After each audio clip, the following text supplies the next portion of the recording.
उत्तरी हवा और सूर्य की कहानी। एक बार की सूर्य और उत्तरी हवा नॉर्थ विंड में बहस छिड़ गई। उत्तरी वायु घमंडी और जिद्दी प्रवृत्ति की थी। उसे अपनी शक्ति पर बड़ा अभिमान था। अक्सर वह प्रचंड वेग से बहती और पेड़ों को उखाड़ फेंकती, घरों को गिरा देती, खेतों में खड़ी फसल बर्बाद कर देती थी। उसमें उपस्थित आर्द्रता झीलों और नदियों के पानी को जमा देती थी। बहस करते हुए वह सूर्य से बोली, मेरी शक्ति के सामने किसी का जोर नहीं चलता। मैं दुनिया में सबसे ज्यादा शक्तिशाली हूँ। मेरे सामने सब तुच्छ हैं। सूर्य नम्रता से बोला, मेरे विचार से हर किसी में शक्तियाँ भी होती हैं और कमजोरियाँ भी। इसलिए कोई खुद के सबसे शक्तिशाली होने का दावा नहीं कर सकता। खुद पर घमंड करना उचित नहीं है।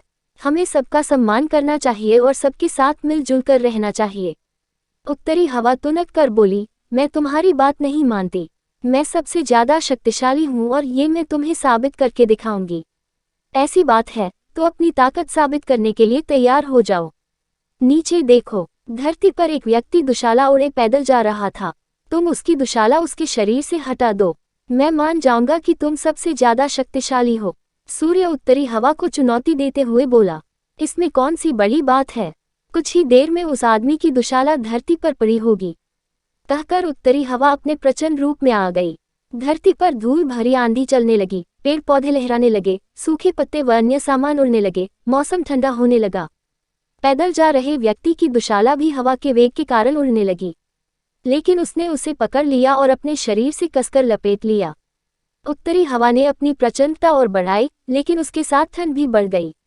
व्यक्ति ने अपनी दुशाला और कसकर लपेट ली। बहुत प्रयासों के बाद भी उत्तरी हवा उसके शरीर से दुशाला हटा नहीं पाए। तब सूर्य बोला, अब तुम देखना कि कैसे ये व्यक्ति खुद ब खुद अपनी दुशाला उतार देगा। सूर्य ने अपना ताप बढ़ाना शुरू किया। तापमान बढ़ते ही धरती पर जा रहे व्यक्ति को गर्मी लगने लगे।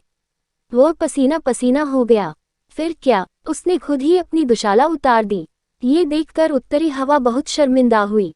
अपने घमंड के कारण उसे सूर्य के सामने नीचा देखना पड़ा। उस दिन के बाद से उसने अपनी शक्ति पर कभी घमंड नहीं किया। सीख, घमंडी का सिर नीचा होता है। तो दोस्तों, हमारा इस कहानी सुनकर आपको कैसा लगा? अगर कहानी आपको पसंद आया हो तो हमारे चैनल को सब्सक्राइब कर दीजिए और कमेंट में बताएं कहानी आपको कैसा लगा, और यह भी बताएं कि आपको अगले कहानी कौन सा सुनना है। ये भी कमेंट में जरूर बताइएगा। तब तक के लिए मिलते हैं नेक्स्ट वीडियो में।